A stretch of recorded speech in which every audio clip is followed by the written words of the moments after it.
Hello po mga kababayan, si Dante Maravillas. Si President Bongbong Marcos pumuntang Nabotas the other day para mag-inspection po dito sa Nabotas Fishport Complex. Tiningnan ko, wala si Toby Chanko. Lugar niya itong Nabotas. Kasi naman niya Mr. Maravillas, may malaking kasalanan yun. Biglang bumalingbing na.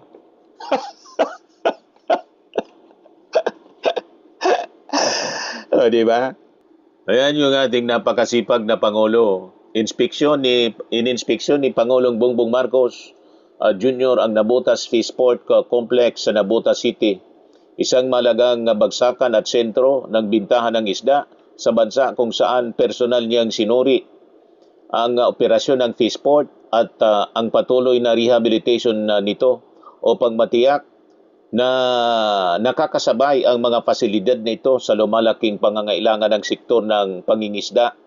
Bahagi ang inspeksyon ng patuloy na pagsisikap ng administrasyon na paunlarin ang mga pampublikong infrastruktura na sumusuporta sa sektor ng pangingisda at tumutulong na matiyak ang sapat at tuloy-tuloy na supply ng iba't ibang produktong dagat para sa mga Filipino.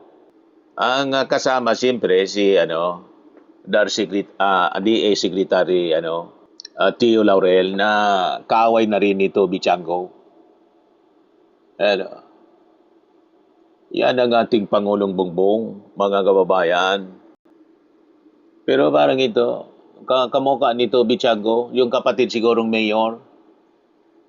Siyempre, lugar, malamang, para yung kapatid dito ni Toby Chango. Yan o. Di ba? Yan ang ating Pangulo, mga kababayan. Napakasipag. Ito yung inspection, mga kababayan ng ating Pangulo.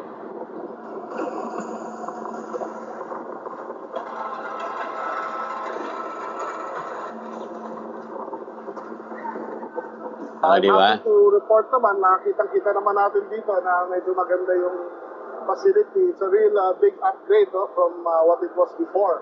Sa unang-una, dati yung condition nito sa sobrang sama niya, yan, binabaha na, binabaha. Ngayon, inangat ito eh. So, Binabaha.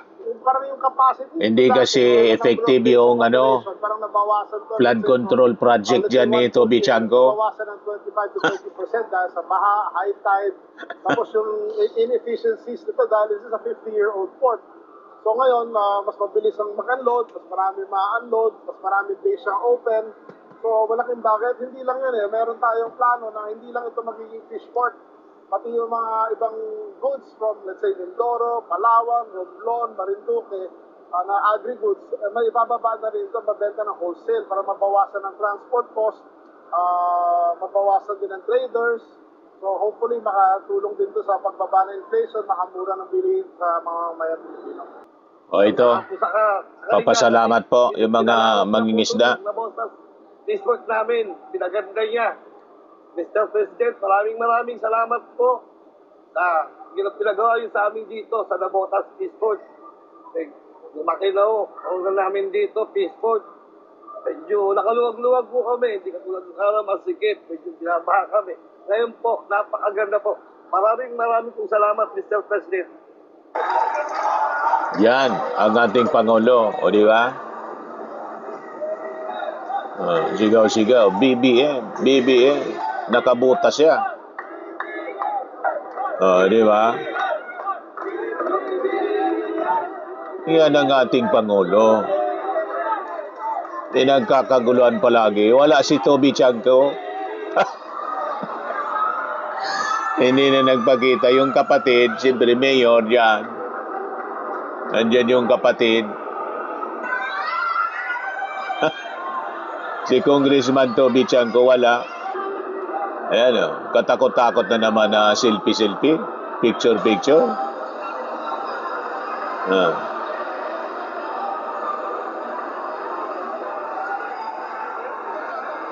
Isisigaw yung mga tao, BBM.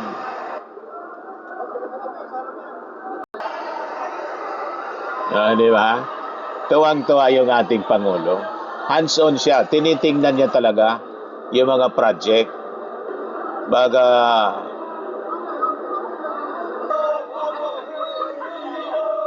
di ba?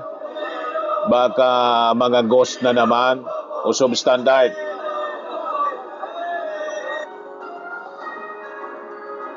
Yan na siya mga kababayan. Napakagandang fish port sa Nabutas.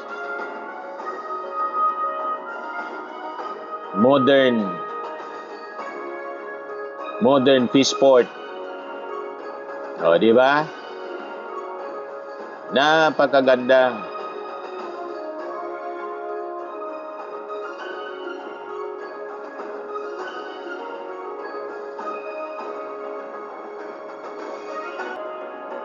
Very good.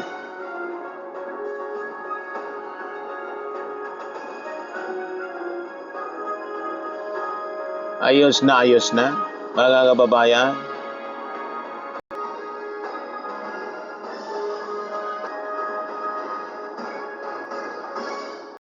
Kumusta naman yung si Sara? Yung Vice Presidente, walang ganyan. Pero si Toby Chanko, mga kababayan, biglang bumaliktad. Hindi na nagpapakita sa ating Pangulo kahit pumunta doon sa lugar niya sa Nabutas. Wala si Toby Chanko. Puro grandstanding, mga kababayan, yung ginagawa ni Toby Chanko sa Kongreso, lalo na po sa issue ng flood control scandal. Malinaw po na yung kanyang mga ginagawa, mga kababayan, na grandstanding, isa pong desperadong strategy at saka smoke screen para ilihis yung atensyon ng publiko mula sa kanyang sariling kapabayaan at questionabling mga insertions. Kaya hindi na nagpapakita sa ating Pangulo. Sa budget, mga kababayan, budget insertion. At siyempre yung kanyang pananagutan sa bilyon-bilyon na mga flood control project sa mismong lugar niya sa Nabutas. Ayan, na-mention po, nabanggit ni, binabaan niya dito palagi, sabi ni Tio Laurel, dekada na po na pagkabigo sa baha. Sa kabila, mga kababayan, ng mahabang panahon ng pamumuno ng pamilyang Chanco. Bilang mayor, congressman, nanatili pong lubog yung Nabutas. Sa kaunting ulan o kaya yung high tide, naalala ninyo yung sira-sirang navigational gate? Nabigo yung kanyang administrasyon na magpatupad ng mahigpit na regulasyon at proteksyon para doon sa Tangos Tansa Navigational Gate. So yung paulit-ulit na pagbangga ng mga barko, patunay siya ng di maayos na security at maritime control sa lungsod. Tapos inutil pa yung pumping station doon. Ang pinakang malaking 81 bombastic pumping stations. Lumalabas na pamporma lamang, nawalan ang mga ito ng silbi. Kasi nga po, hindi daw sapat yung kabuuang plano para arangan po yung pagpasok ng tubig mula sa Manila Bay. 6 billion na pondo ang nawala bilang resulta. Inamin mismo ni Toby Chanco, mga kababayan, na nakakuha yung Nabutas daw ng 6 billion para sa flood control sa nakalipas na 5 taon. Subalit, hindi man po tapos, nanatiling hindi tapos ang coastal dike. You see, nabigo din siya na maipaliwanag ng maayos sa mga mamamayan kung saan eksakto napunta ang bilyon-bilyon habang patuloy na lumulubog yung lungsod. Kaya niya siguro, Mr. Maravillas, na hindi nagpakita sa ating Pangulo. Wala doon. Malamang. At matatandaan, mga kababayan, may questionabling insertions at mga overpriced na projects, mga kontrata amounting to 529 million pesos yung pondo na inallocate, mga kababayan, para sa proyekto. Galing ito sa 2025 GAA, mga kababayan. At may koneksyon din siya, mga kababayan, lumalabas sa kontraktor na Diskaya.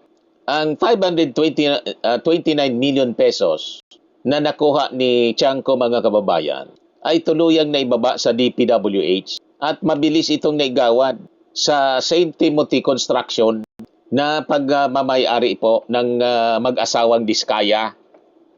O, di ba, mga kababayan? Na alam naman po natin, ang Diskaya po yung top contractor na iniimbestigahan sa mga maanumalyang ghost flood control projects. So para makaiwas sa pananagutan, ginamit po ni Toby yung mga technical na dahilan na ang kanyang pondo gaya ng 748 million para sa 2026, lehitimong alokasyon daw, hindi insertion. Kahit na po yung mga nagkinabang dito ay yung mga blacklisted na o mga kadudadudang mga contractors. Ngayon, noong 2023 to 2025, ang nabotas ay lumalabas nakakuha mga kababayan ng kabuang 5.97 billion pesos na pondo para sa 155 na mga projects, kung saan yung 4.19 billion o humigit kumulang 70% ay napunta eksklusibo sa flood control. So historically mga kababayan, ang flood control sa nabotas naglalaro lamang sa 14 million to 50 million pesos. Sa panahon ni Tiangco, sumabog po yung presyo ng mga proyekto na nangangahulugan mga kababayan ng masusing investigasyon. Nangangailangan ito ng masusing investigasyon. Bakit biglang sumabog yung presyo? Biglang tumaas? Yung floodgates number 3 and 4 noong 2023, for example, 340 million. So hanggang 680% above normal mga kababayan yung presyo. Yung dalawang pumping stations naman, phase 6 noong 2023, 260 million. Yan 260 million, umigit kumulang 420% above normal. Yung North Nabotas Pumping Station Rehab 2024, 299.7 million, humigit kumulang 500% above normal yung presyo. You see, yung Bangkulasi Pumping Station Completion 2025, sabi dito sa nakuha nating data, 250 million, humigit kumulang 400% above normal. Multi-purpose housing building 2025, 200 million, umabot sa 4 times hanggang 10 times ng mga kalintulad na city projects yung presyo, mga kababayan. So sa opisyal na sumbong ng Pangulo, 34 lamang, 34 sa kabuang 87 na mga projects na may halagang 838.97 million ang deklarado at nakalista. Then, mahigit 60% ng mga proyekto sa nabutas ang nawawala at hindi naka-reflect online. Gaya ng halimbawa, 250 million na Bangkulasi Pumping Station. O, di ba? Kaya po, kung tunay na bukas sa liwanag itong si Toby, bakit po nakatago sa publiko ang karamihan sa mga proyekto niya? Kaya niya Mr. Maravillas hindi nagpapakita kay President Bongbong. Wala doon, absent. Ayaw siguro matanong, makumusta. Malinaw po yung kanyang ingay, distraction lang po. Distraction technique, ika nga. So ginigisa niya yung iba para hindi siya magisa sa mga questionabling mga project sa sarili niyang bakuran. Pang-cover, pag-iwas mga kababayan sa pananagutan, sa pamamagitan ng pagsisisi sa iba, pagpasa ng sisi sa iba. So sa tuwing naiipit sa isyu ng korupsyon o pagbaha mga kababayan sa nabutas, palaging isinisisi ni Toby Tiangco sa ibang tao, lalo na po kay Martin Romualdez. Ngayon, ang biglang pagbisita po the other day ng ating Pangulo sa nabutas sa Fishport na wala po si Toby Tiangco ay isa pong malaking sampal sa kanyang liderato. Pinapakita po nito na wala ng tiwala yung Malacanang sa kanya at diretso nang nakikialam ang national government upang ayusin ang kanyang distrito. Yung ating Pangulo pumunta mismo doon. tiningnan kung tama yung implementation ng mga projects. Nakalata yung ating Pangulo eh. So ang pag-iwan kay Tiangco sa sarili ng jurisdiction ay malinaw mga kababayan na sinyales mula sa Palasyo Malacanang.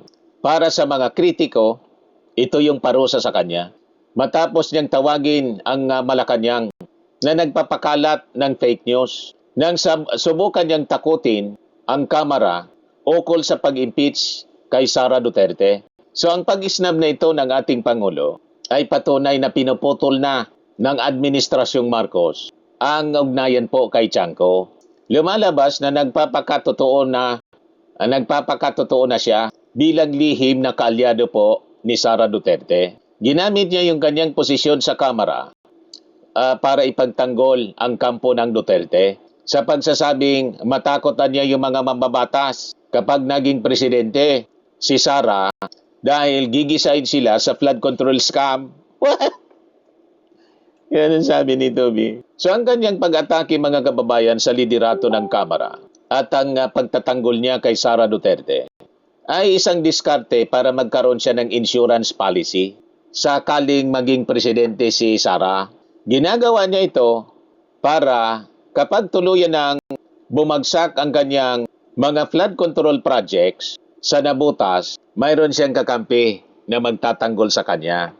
So malinaw po, yung ingay ni Toby hindi po para sa krusada ng bayan, kundi isang pilit na panakipbutas para ilihis ang hustisya mula sa kanyang sariling bilyon-bilyon na mga projects na overpriced, mga questionabling kontratista tulad ni Diskaya at talamak na kapabayaan sa baha sa nabutas mga kababayan.